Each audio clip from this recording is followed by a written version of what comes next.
আমরা সবাই টাকা দিলে শেখ হাসিনার আবার বাংলাদেশ আনবো।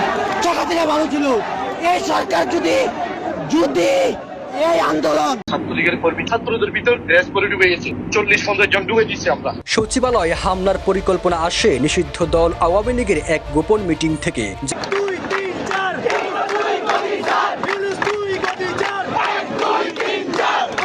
বাংলাদেশে আবারও ফিরছেন সাবেক প্রধানমন্ত্রী শেখ হাসিনা। আওয়ামী লীগের নেতাকর্মীরা সবাই আবারও মাঠে নেমেছে, কিন্তু প্রকাশ্যে নয়, ছদ্মবেশে। সচিবালয়ের প্রধান গেট খুলে ঢুকে পড়েন আন্দোলনরত শিক্ষার্থীরা।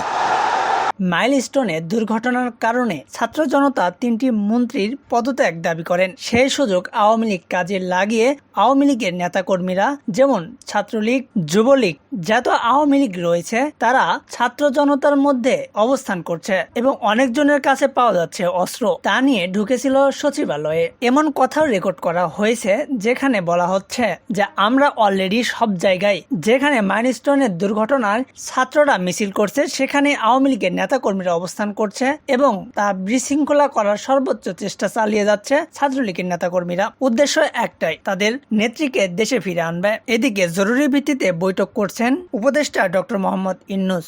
4 রাজনৈতিক দলের সাথে চলছে প্রধান উপদেষ্টার বৈঠক। রাষ্ট্রীয় অতিথি ভবন যমুনায় বিএনপি, জামাত, এনসিপি ও ইসলামী আন্দোলনের নেতারা।